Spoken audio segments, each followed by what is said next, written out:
अब अगली खबर की बात करेंगे जो कि बुरहानपुर से आ रही है। बुरहानपुर जिले के राजपुरा क्षेत्र में मकान की नींव खोदते समय जमीन से निकला प्राचीन कालीन बना हुआ कमरा और एक गुप्त रास्ता प्लॉट मालिक द्वारा ध्वस्त करने की तैयारी जारी है। प्लॉट मालिक इसे प्राचीन कालीन अनाज संग्रहण का कमरा दर्शा रहे हैं। जब हमारी टीम मौके पर पहुंची तो खुदाई लगातार जारी थी। बुरहानपुर जिले के राजपुरा क्षेत्र में खुदाई में निकली प्राचीन कालीन इमारत कहा जा रहा है कि यह इमारत अंदर से कई गुप्त रास्तों को भी जोड़ती है, किंतु मौके पर उपस्थित मकान मालिक आनंद भगत का कहना है कि यहाँ कोई पुरातत्व धरोहर नहीं बल्कि 100 साल पुराना अनाज संग्रहण का एक कक्ष है। जब अधिक चर्चा की गई तो उन्होंने कहा कि अंदर कुछ नहीं है, जबकि पास की मौजूद क्षेत्र के पार्षद अजय बालापुरकर का कहना है कि यहाँ पुरातत्व धरोहर है और खुदाई करने पर कुछ अन्य राज्य भी और मिल सकते हैं। देखना होगा कि क्या यहाँ पुरातत्व धरोहर के साथ साथ कई गुप्त रास्ते भी हैं और जिसे ध्वस्त करने की तैयारी जारी है, किंतु अभी तक कोई अधिकारी मौके पर नहीं पहुंचा है। राजपुरा क्षेत्र में ये संपत्ति है, ये हमने ली है।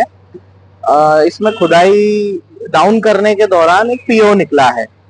पुराने समय में लोग जो है इस कदर अंडरग्राउंड पीओ बना के रखते थे जिसमें वो अनाज वगैरह स्टोर कर सके, तो ये फिर पीओ निकला है। कितने साल पुराना हो सकता है? ये 100 साल को अधिक पुराना हो सकता है। क्या नाम है आपका? आनंद भगत। वाड़ी ये मेरे वार्ड नंबर 6 के महर्षि दयानंद वार्ड के अंतर्गत आता है। यहाँ पर एक आनंद भगत ने ये जगह खरीदी थी, उसको डाउन करने के लिए इन्होंने खोदना चालू किया, तो उसमें एक पुरातत्वीय धरोहर दिख रही है जिसमें कि लोगों का, यहाँ के आसपास के लोगों का मानना है कि ये प्राचीन उस समय की अनाज संग्रहण करने के लिए ऐसे प्याऊ बनाए जाते थे। जब अनाज संग्रहण का जब प्याऊ दिख रहा है तो अंदर कहीं ना कोई कमरे भी होंगे, घर भी होगा। निश्चित इसकी जैसी जैसी खुदाई करते जाएंगे वैसा समझ में आएगा कि अंदर क्या है और कितना बड़ा है। पुरातत्व अधिकारियों को सूचना दी है? नहीं, अभी किसी को सूचना नहीं दी। अधिकारी आए थे? अभी कोई अधिकारी नहीं आया यहाँ पर। क्या नाम आपका? अजय बालापुरकर। सोमवार शाम मुख्यमंत्री डॉक्टर मोहन यादव इंदौर में राजेंद्र नगर क्षेत्र के प्रगति नगर में वीर सावरकर की प्रतिमा के अनावरण समारोह में पहुंचे। इस मौके पर मुख्यमंत्री ने कहा कि वीर सावरकर के व्यक्तित्व और कृतित्व को जन जन तक पहुंचाया जाएगा। मुख्यमंत्री डॉक्टर यादव ने स्वतंत्र वीर विनायक दामोदर सावरकर की प्रतिमा का अनावरण किया। मुख्यमंत्री डॉक्टर मोहन यादव ने कहा कि स्वतंत्र वीर विनायक दामोदर सावरकर भारत के महान क्रांतिकारी, स्वतंत्रता सेनानी, चिंतक, समाज सुधारक, इतिहासकार, कवि, ओजस्वी वक्ता तथा दूरदर्शी राजनेता थे। वे अपने कृतित्व से वीर सावरकर के नाम से लोकप्रिय हुए। उनके व्यक्तित्व और कृतित्व को जन जन तक पहुंचाया जाएगा। इस अवसर पर नगरीय विकास एवं आवास मंत्री कैलाश विजयवर्गीय, जल संसाधन मंत्री तुलसीराम सिलावट, वीर सावरकर के पौत्र रंजीत सावरकर सहित अन्य जनप्रतिनिधि मौजूद थे। मुख्यमंत्री डॉक्टर यादव ने कहा कि वीर सावरकर के स्मरण से ही रोमांच की अनुभूति होती है। उन्होंने अनेक कष्ट एवं प्रताड़ना सहकर देश को स्वतंत्रता दिलाने में अपनी महत्वपूर्ण भूमिका निभाई है। हमारा लक्ष्य है कि उनके इतिहासों को सही रूप में जन जन तक पहुंचाया जाए। मुख्यमंत्री डॉक्टर यादव ने कहा कि जिस स्थान की स्थापना जिस महापुरुष के नाम से होती है वह उस स्थान उन्हीं के नाम से जाना और पहचाना जाएगा। इसलिए सूचना पटल लगाने सहित शासकीय पत्राचार और अन्य कार्यों में भी उनके नाम का उपयोग किया जाए। हमारी सरकार विरासत से विकास के यशस्वी प्रधानमंत्री के सपने को साकार करते हुए हमारी सारी प्राचीन परंपराएं उन निभाते हुए विकास के नए नए कीर्तिमान के संकल्प के साथ आगे बढ़ रही है। आज विधानसभा का सत्र का अवसान हुआ और स्थगित होने के बाद पहली बार हमारा सत्र भी पूरे समय चला, विस्तार से चर्चाएं भी हुई और आज तक का सबसे बड़ा विकास का बजट 4,21,000 करोड़ का ये पारित भी हुआ। मुझे इस बात की प्रसन्नता है कि गीता भवन से लगा करके सभी प्रकार की सभी विधानसभाओं में खेल स्टेडियम से लेकर सारे बड़े बड़े कामों का हमने पर्याप्त धनराशि रखी। कई सारी 100 से ज़्यादा नई योजनाओं को लागू करने के लक्ष्य भी रखे गए हैं। एक खास बात हम सबके बीच में आने वाले समय में गुड़ी पड़वा का पर्व धूमधाम से मनाया जाएगा। आज कैबिनेट के समय हमने न केवल अपने विक्रमादित्य काल के ध्वज का लोकार्पण किया बल्कि गुड़ी पड़वा की विशेषताओं को जोड़ करके उनके अंदर की कई सारी बातों को, जैसे ये काल गणना का समय का भी दिन है, अर्थात हमारे जितने भी हिंदू धर्म के तीज त्योहार मनाए जाते हैं उसमें तिथि परंपरा से भविष्य के त्योहारों की गणना होती है। तो स्वाभाविक रूप से तिथि की गणना की शुद्धता के लिए जब तक उस पर बात नहीं होगी तब तक आगे के तीज त्योहार की तिथियां तय नहीं होती। ऐसे में समय गणना का सबसे सूक्ष्म केंद्र इस नाते से ये अवंतिका नगरी मध्य प्रदेश में उज्जैन में है और हम सब गुड़ी पड़वा को एक तरह से वर्ष का पहला दिन, प्रारंभिक दिन मानते हैं। तो जब पहली तिथि होती तो हमारे 30 त्योहारों की गणना शुद्ध होती है। यह हमारे प्राचीन गणितीय सिद्धांत का भी परिप्रदन करता है और पंचांग का अनुवर्तन करने की दृष्टि से भी महत्व की चीज़ है। मेरी अपनी ओर से गुड़ी पड़वा पे आह्वान किया गया पूरे प्रदेश में गुड़ी पड़वा धूमधाम से मनाई जाए। सम्राट विक्रमादित्य ने 2000 साल पहले पूरे देश और दुनिया के अंदर सुशासन की नई मिसाल कायम की, नवरत्नों की मालिका के भरोसे से सच्चे अर्थ में गणतंत्र की स्थापना की। ऐसे में विक्रमादित्य के विक्रम संवत के प्रवर्तन के दिन के अवसर पर वर्ष प्रतिपदा का दिन ये अद्वितीय दिन होता है। मेरी अपनी ओर से आगामी गुड़ी पड़वा की भी बधाई और पूरे प्रदेश के अंदर सभी माननीय मंत्रीगण अलग अलग स्थान पर माननीय सांसद विधायकों के साथ वर्ष का ये पहला दिन आनंद से मनाएंगे। आने वाला नया वर्ष मंगलमय हो, मेरी अपनी ओर से शुभकामनाएं। राष्ट्रपति जी भी आ रही हैं। हाँ, मैंने निमंत्रण दिया है। मैं मान के चलता हूँ कि सारे स्वनाम धन्य जितने गणमान्य अतिथि है, जितने अच्छे से कार्यक्रम में शामिल होते अच्छी बात है। आज सावरकर जी की प्रतिमा का भी आप अनावरण कर रहे हैं, लेकिन लोग सावरकर पर सवाल उठाते हैं। मैं आज वीर सावरकर की प्रतिमा के अनावरण के साथ यहाँ अपनी भारतीय पुलिस की निशानेबाजी की स्पर्धा का शुभारंभ करने भी आया और उम्मीद करूँगा खेलों के माध्यम से, खासकर निशानेबाजी से कई प्रकार के अभी मेडल भी हमको हर स्पर्धा में मिले हैं और मध्य प्रदेश और देश इसमें लगातार आगे बढ़ रहा है। मेरी अपनी ओर से बधाई। वीर सावरकर की प्रतिमा का अनावरण भी मैं करने जा रहा हूँ। वीर सावरकर वो व्यक्ति है जिनने अपने जीवन में सच्चे अर्थों में 1857 के उस क्रांतिकारी के समय को पुनर्परिभाषित करते हुए उस गोल्डन टाइम को सबके सामने लाए। एक बार नहीं, दो बार काले पानी की सजा भुगतने के बाद भी उन्होंने स्वतंत्रता सेनानियों का मार्गदर्शन किया। अंग्रेजों के पैर उखाड़ने में बड़ा योगदान रहा उनका। ऐसे वीर सावरकर की प्रतिमा का अनावरण करते हुए मुझे अत्यंत आनंद भी है और मैं मान के चलता हूँ कि उनके इतिहास में दिए गए इस योगदान को बाकी सब लोग भी ठीक से समझे, देखे, जाने। आज इस बात की आवश्यकता है के चलता हूँ कि सारे स्वनाम धन्य जितने गणमान्य अतिथि है, जितने अच्छे से कार्यक्रम में शामिल होते अच्छी बात। आज सावरकर जी की प्रतिमा का भी आप अनावरण कर रहे हैं, लेकिन लोग सावरकर पर सवाल उठाते हैं। मैं आज वीर सावरकर की प्रतिमा के अनावरण के साथ यहाँ अपनी भारतीय पुलिस की निशानेबाजी की स्पर्धा का शुभारंभ करने भी आया और उम्मीद करूँगा खेलों के माध्यम से, खासकर निशानेबाजी से कई प्रकार के अभी मेडल भी हमको हर स्पर्धा में मिले हैं और मध्य प्रदेश और देश इसमें लगातार आगे बढ़ रहा है। मेरी अपनी ओर से बधाई। वीर सावरकर की प्रतिमा का अनावरण भी मैं करने जा रहा हूँ। वीर सावरकर वो व्यक्ति है जिनने अपने जीवन में सच्चे अर्थों में 1857 के उस क्रांतिकारी के समय को पुनर्परिभाषित करते हुए उस गोल्डन टाइम को सबके सामने लाए। एक बार नहीं, दो बार काले पानी की सजा भुगतने के बाद भी उन्होंने स्वतंत्रता सेनानियों का मार्गदर्शन किया। अंग्रेजों के पैर उखाड़ने में बड़ा योगदान रहा उनका। ऐसे वीर सावरकर की प्रतिमा का अनावरण करते हुए मुझे अत्यंत आनंद भी है और मैं मान के चलता हूँ कि उनके इतिहास में दिए गए इस योगदान को बाकी सब लोग भी ठीक से समझे, देखे, जाने। आज इस बात की आवश्यकता है। इंदौर जिले में महू के पास स्थित प्राकृतिक पर्यटन स्थल जाम गेट के पास सैन्य अधिकारियों के साथ मारपीट, लूटपाट और उनकी एक महिला मित्र के साथ किए गए सामूहिक दुष्कर्म के मामले में महू न्यायालय की फास्ट ट्रैक कोर्ट ने सुनवाई करते हुए 5 आरोपियों को आजीवन कारावास की सजा सुनाई है। साथ ही न्यायालय ने आरोपियों को तुरंत दंडित करने का आदेश भी दिया है। इस मामले में फास्ट ट्रैक कोर्ट ने पीड़ितों को राहत देते हुए पीड़िता को 50,000 रुपए और बाकी 3 पीड़ितों को 10,000 रुपए की मुआवजा राशि देने का निर्देश दिया गया। यह मामला चतुर्थ अपर सत्र न्यायाधीश द्वारा सुनाया गया। यह पहली बार है जब इंदौर छावनी क्षेत्र में सैन्य अधिकारियों के साथ इस प्रकार की घटना घटी हो। पुलिस ने इस मामले में त्वरित कार्रवाई करते हुए सभी आरोपियों को गिरफ्तार किया था। हालांकि इस मामले में एक नाबालिग आरोपी भी शामिल था, जिसके खिलाफ बाल न्यायालय में प्रकरण लंबित है। पुलिस की कड़ी विवेचना और तत्परता से इस मामले को जल्द ही सुलझा लिया गया। वहीं इस पूरे मामले की गंभीरता को देखते हुए यह पूरा प्रकरण फास्ट ट्रैक कोर्ट में चलाया गया। गौरतलब है कि यह पूरी घटना सितंबर 2024 में घटित हुई थी। इस पूरे मामले में अभियोजन की तरफ से कई गवाह भी पेश किए गए, जिसमें से कोई भी गवाह अपने बयान से नहीं पलटा और पुलिस कार्रवाई को सही बताया था। इस पूरे प्रकरण में पुलिस के द्वारा भी मजबूती से दस्तावेजों को पेश किया गया और सभी आरोपियों को 2 दिन के भीतर ही पकड़ा गया था। वर्ष 2024 में सैन्य अधिकारी के साथ कुछ घटनाक्रम हुआ था, उसमें आज जजमेंट आया है। किस तरह से पुलिस ने तथ्य रखे थे और किस तरह की विवेचना पूरी की गई? 2024 में 11/9/2024 को पुलिस को सूचना मिली थी कि आर्मी के 2 ऑफिसर और उनके साथ 2 महिला उनके मित्र जामगेट घूमने गए थे, जहां पर उनके साथ एक घटना हो गई थी लूट की एवं इसमें जो धाराएं लगी थी वो 310, 126, 308, 70 और 296 एवं आर्म्स एक्ट की धारा लगी थी। पुलिस ने जाकर वहां पे रेस्क्यू किया था और साथ में ही इस पूरा केस जो कि बहुत ही एक सनसनी केस के तहत उजागर हुआ था, उस केस में पूरी पुलिस ने मेहनत करके जो अज्ञात आरोपी थे उनको पहचाना और उनको शीघ्र उनकी गिरफ्तारी की थी।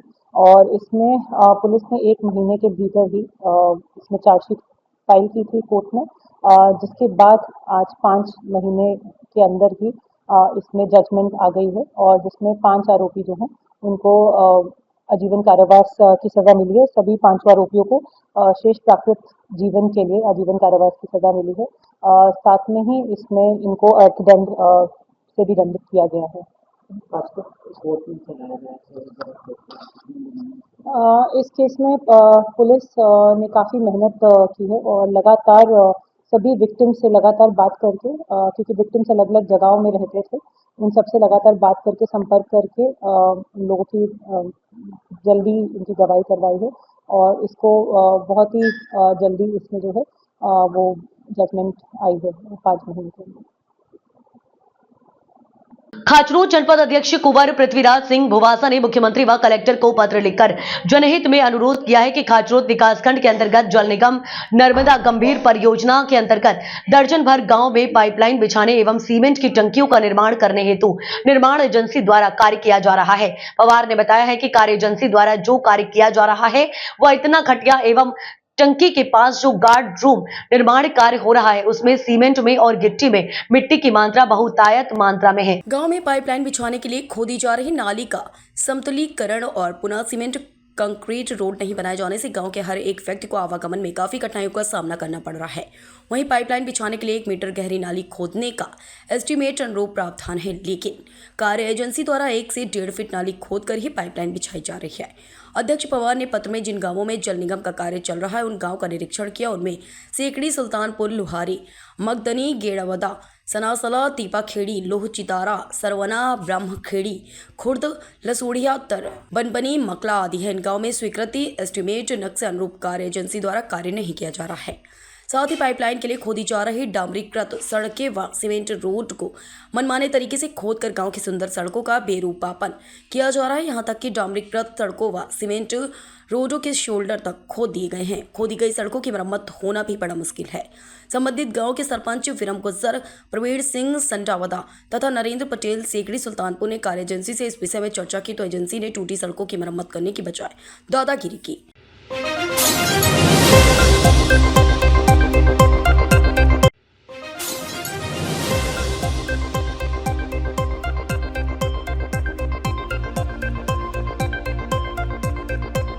धार जिले के राष्ट्रीय राजमार्ग मानपुर के नए गणपति घाट की सड़क पर एक अनियंत्रित कार पलट गई। बताया जा रहा है कि एक क्रेटा कार पहले पोल से टकराई फिर पलट गई, जिसमें सवार 2 लोग घायल हो गए, जिसमें से एक व्यक्ति बुरी तरह कार के अंदर फंस गया, जिसे बड़ी मशक्कत के बाद निकालकर 108 एम्बुलेंस की मदद से धामनोद के सामुदायिक स्वास्थ्य केंद्र अस्पताल ले जाया गया। बताया जा रहा है कि कार मनावर क्षेत्र की है और कार में सवार घायल भी मनावर के ही हैं। घटना की जानकारी लगते ही गणपति घाट की नई सड़क पर पुलिस मौके पर पहुंची।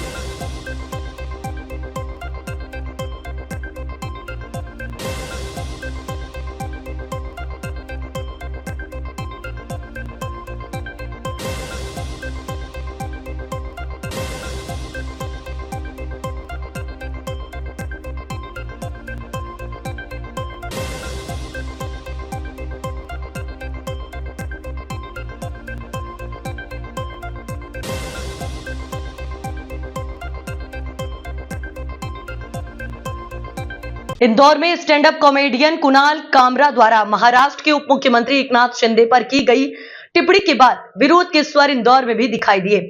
विरोध के चलते कॉमेडियन कुणाल कामरा का पुतला जलाया गया। महाराष्ट्र के उप मुख्यमंत्री एकनाथ शिंदे पर की गई टिप्पणी के बाद नाराज भाजपा अनुसूचित मोर्चा ने कुणाल के पुतले का दहन किया।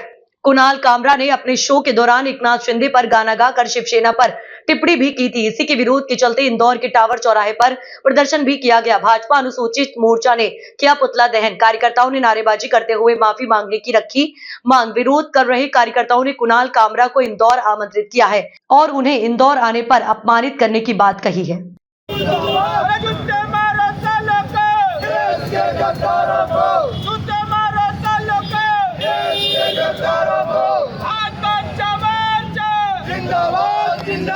कुणाल कामरा उनको लेकर के आप आज प्रदर्शन कर रहे हैं, क्या पूरा मामला है? अभी कुछ दिनों पूर्व उन्होंने हमारे महाराष्ट्र के उप मुख्यमंत्री एकनाथ शिंदे जी के लिए व्यंग्यात्मक टिप्पणी की, जो कि बहुत ही शर्मनाक है, क्योंकि ऐसे कॉमेडियनों को सबक सिखाना चाहिए, उनको जूते मारना चाहिए। उनका काम है पैसे लेकर कॉमेडी करना, पर किसी राजनेता या किसी भी पार्टी के खिलाफ गलत तरीके से टिप्पणी नहीं करना चाहिए। आज उसको लेकर हमने यहाँ पर टावर चौराहे पर भाजपा अनुसूचित जाति मोर्चा के द्वारा यहाँ पर पुतला दहन किया गया। वो चैलेंज भी कर रहे हैं लोगों को कि आप आइए, मैं बात करने के लिए सक्षम हूँ और आप मैं निपट भी सकता हूँ। आप तो आइए इंदौर, हम आपको जूते से आपका स्वागत करेंगे। आप क्या चैलेंज करो, आप में दम हो तो इंदौर आकर दिखा दे, हम उनको जूते ही मारेंगे। यहाँ पर अपना परिचय। राजेश शिरोडकर, पूर्व अध्यक्ष भाजपा अनुसूचित जाति मोर्चा इंदौर।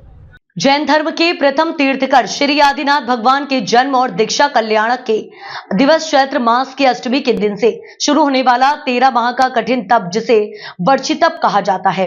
इस महान तप की आराधना करने वाले आराधक को 13 मास तक एक दिन उपवास और एक दिन व्यासना व शस्त्रोक्त प्रतिदिन की क्रिया करनी होती है। आपको बता दें, इस महान तप की शुरुआत टांडा नगर में राजेंद्र सूरी जी महाराज के 200वें जन्मोत्सव के उपलक्ष्य में पुण्य सम्राट श्री जयंत सेन सूरी जी महाराज के पट्टधर एवं वर्तमान गच्छाधिपति श्री नित्य सेन सूरी स्वरजी की प्रेरणा व जैन श्री संघ टांडा की शुभ आज्ञा व सहयोग से परिषद परिवार द्वारा करवाई गई इस 13 मासिक तपस्या में प्रथम व्यासने का पचखान एक साथ 36 आराधकों ने आचार्य श्री नित्य सेन सूरी जी के मुखारविंद से लेकर अपनी तपस्या को शुरू किया। सामूहिक वर्षी तप को लेकर टांडा नगर के जैन समाज में अलग ही उल्लास और उमंग है।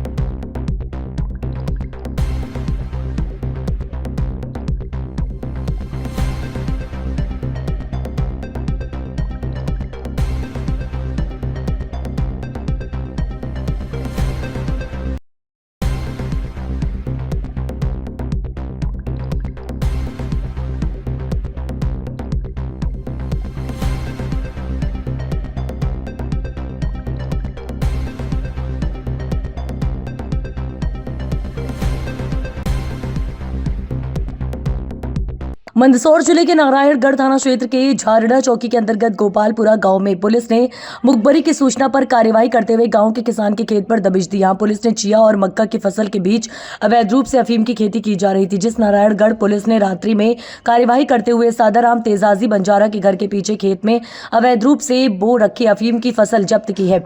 पुलिस ने करीबन 3000 के लगभग अफीम के पौधे जब्त किए। वहीं बताया जा रहा है कि अफीम करीब 800 वर्ग फीट में बोई गई थी। पुलिस ने आरोपी सादाराम बंजारा को गिरफ्तार कर उसके खिलाफ एनडीपीएस एक्ट के तहत धारा 815 के तहत कार्यवाही की गई। पुलिस ने बताया कि आरोपी ने अवैध अफीम किसके संरक्षण में बोई थी और इसमें कौन कौन सम्मिलित है, इसकी पुलिस जांच कर रही है।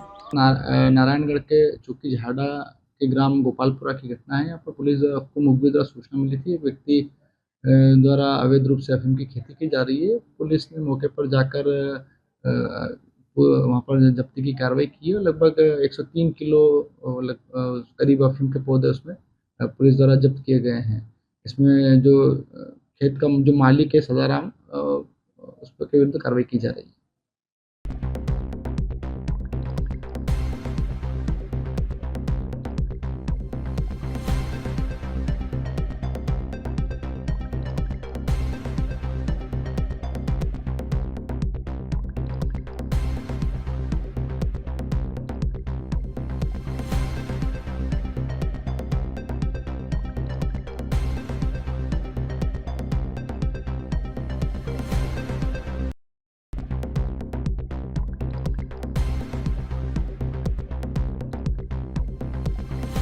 अयोध्या सदर तहसील खनन विभाग इतनी कार्यवाही के बाद अभी भी खनन माफिया बेखौफ अभी भी कर रहे खुदाई।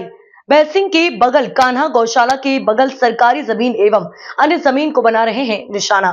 जबरदस्त खनन। सूत्रों की माने तो किशुनदासपुर गांव में भी सरकारी जमीन खोद कर बेचने का मामला प्रकाश में आया है। खनन माफिया की नजर सरकारी पशुचर, बंजर और तालाबों पर। खनन विभाग हुआ खनन रोकने में नाकाम। मुख्यमंत्री कार्यालय को खनन विभाग की लचरता की दी गई सूचना।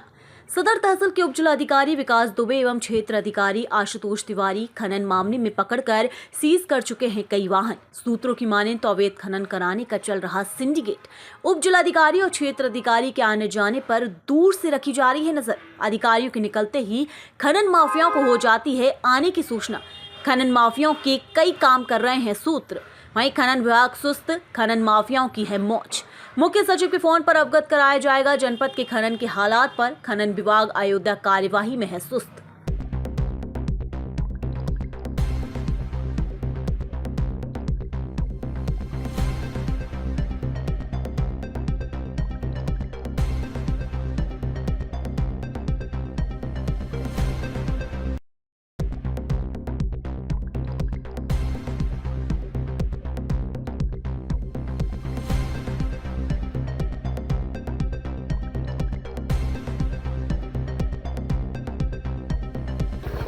किस तरह से खुदाई हो रही है अवैध तरह से। हम लोग इस समय यहाँ लोकेशन पे मौजूद है और ये वीडियो बन रही है।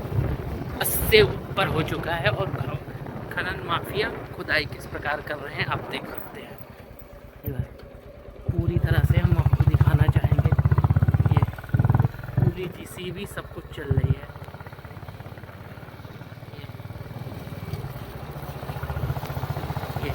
मुरैना में वन विभाग की संयुक्त कार्यवाही के चलते पूरा गायकवाड़ श्याम सिंह चौहान के नेतृत्व में गेम रेंज अंबाहा देवरी वन परिक्षेत्र मुरैना के साथ SAF के साथ में नगरा घाट पर पिछले 2 दिन से 1900 ट्रॉली अवैध रेत भंडारण का विनिष्टीकरण किया गया।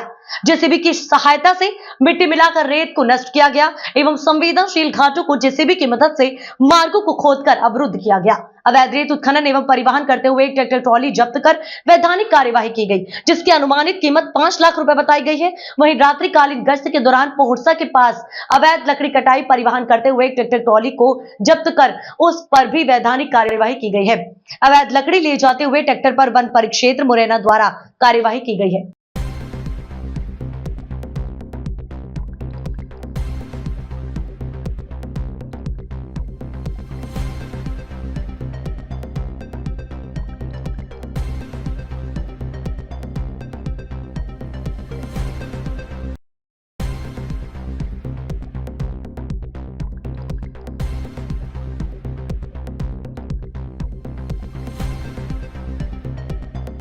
इंदौर की आजाद नगर पुलिस ने मध्य प्रदेश के मोस्ट वांटेड ड्रग्स पेडलर को गिरफ्तार करने में सफलता हासिल की है।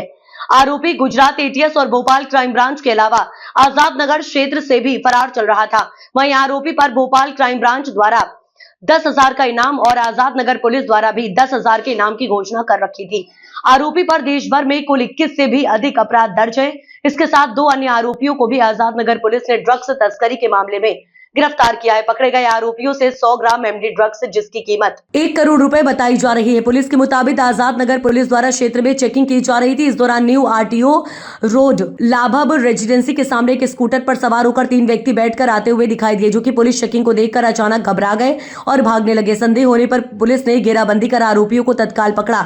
जब उनकी तलाशी ली गई तो उनके पास से 100 ग्राम MD ड्रग्स सोना पाई गई। पकड़े गए आरोपियों के नाम वसीम शाह उर्फ बाबा, अहमद हुसैन और राकेश शाह है। अब आरोपियों के रिकॉर्ड देखे गए तो उसमें मुख्य आरोपी वसीम और बाबा मोस्ट वांटेड बदमाश निकला, जो ड्रग पेडलर है। वहीं Gujarat ATS, Bhopal crime branch और आजाद नगर पुलिस थाने का फरार बदमाश है। आरोपी वसीम उर्फ बाबा पर भोपाल क्राइम ब्रांच और गुजरात ATS से फरार चल रहा था, जिसकी गिरफ्तारी पर इनाम भी घोषित किया गया। आरोपी वसीम उर्फ बाबा पर देश भर में कुल 21 से भी अधिक अपराध दर्ज है और वह मोस्ट वांटेड बदमाश है। फिलहाल पकड़े गए आरोपियों से जो ड्रग्स बरामद की गई है उसकी कीमत 1 करोड़ रुपए बताई जा रही है। फिलहाल आरोपियों से और पूछताछ की जा रही है।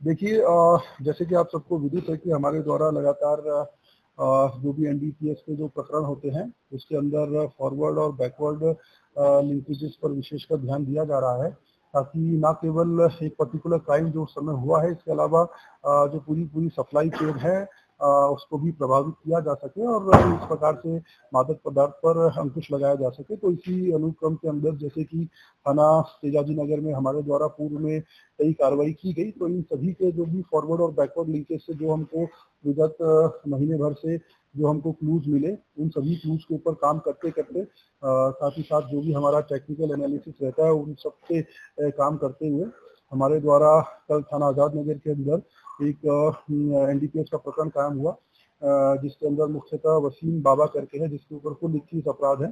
थाना आजाद नगर का रहने वाला ये क्षेत्र का व्यक्ति है। इसके ऊपर एटीएस गुजरात में भी अपराध कायम है, साथ ही साथ क्राइम ब्रांच भोपाल से भी ये फरार है और इस प्रकार इस पर कुल 21 अपराध पंजीबद्ध है। हमारे द्वारा भी इस पर पूर्व में 10,000 का इनाम घोषित किया जा चुका है। तो पिछले कई समय से हमारे द्वारा एक टीम का विशेष टीम का गठन किया गया था एसीपी आजाद नगर के नेतृत्व में, तो इनको काफी क्लोजली हमारे द्वारा मॉनिटर किया जा रहा था। तो कल हमको एक सूचना प्राप्त हुई थी कि किसी डिलीवरी के संबंध में ये 3 लोग जो न्यू आरटीओ रोड है आजाद नगर में वहाँ पे मिलने वाले हैं। तत्पश्चात हमारे द्वारा एक चेकिंग वहाँ पे लगाई गई। चेकिंग लगाते वक्त जैसे ही इनके द्वारा पुलिस को देखा गया तो इनके द्वारा जो स्कूटी थी उससे भागने का तीनों के द्वारा प्रयास किया गया। हमारे द्वारा इनको मौके से जब पकड़ा गया तो इनके पास कुल 100 ग्राम के आसपास एमडी जो ड्रग है वह हमने इनसे बरामद किया और 3 लोगों पर हमारे द्वारा एनडीपीएस की 8/22 धारा के तहत मामला पंजीबद्ध किया गया।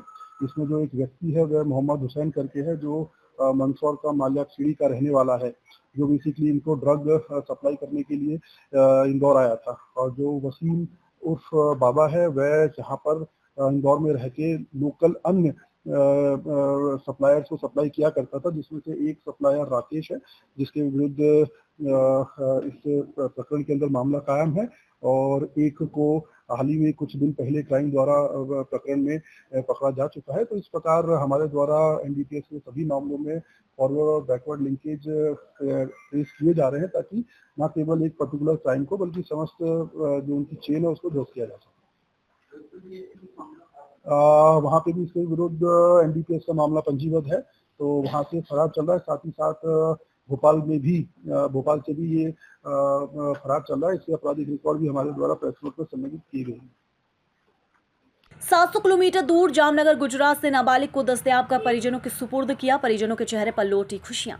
धार जिले के कुक्षी थाना अंतर्गत फरियादी ने थाना आकर रिपोर्ट किया कि नाबालिग लड़की अपहरणता अपने घर से बिना बताए कहीं चली गई है। फरियादी की रिपोर्ट पर अपराध क्रमांक 91/2025 धारा 137(2) BNS का पंजीकृत कर विवेचना में लिया गया। इस मामले को गंभीरता से लेते हुए पुलिस अधीक्षक और पुलिस महानिरीक्षक मनोज कुमार सिंह के निर्देशन में अतिरिक्त पुलिस अधीक्षक गीतेश कुमार गर्ग एवं अनुविभागीय अधिकारी पुलिस कुक्षी सुनील गुप्ता के मार्गदर्शन में थाना प्रभारी कुक्षी राजेश यादव ने एक टीम गठित कर गुजरात रवाना की गई थी। टीम द्वारा दिनांक 22/3/2025 को अपहृता को 700 किलोमीटर दूर जामनगर गुजरात से नाबालिग अपहृता व आरोपी दीपक पिता ललित चौहान निवासी ग्राम अजंदा थाना मनावर के कब्जे से दस्तयाब किया। जाकर अपहृता को उसके परिजनों के सुपुर्द किया गया। इस उल्लेखनीय सफलता में निरीक्षक राजेश यादव, सहायक उप निरीक्षक लोकेश रायपुरिया, प्रधान आरक्षक 831 नितिन कौशल का विशेष योगदान रहा है। उल्लेखनीय सफलता के लिए श्रीमान पुलिस अधीक्षक धार मनोज कुमार सिंह द्वारा टीम को पुरस्कृत करने की घोषणा की गई है।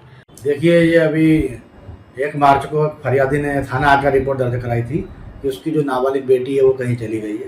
वो काफ़ी दुखी था। इस पर से पुलिस ने अपहरण का मामला दर्ज किया था। एसपी श्री मनोज कुमार सिंह साहब ने इसको काफ़ी गंभीरता से लिया था और एक टीम गठित की थी।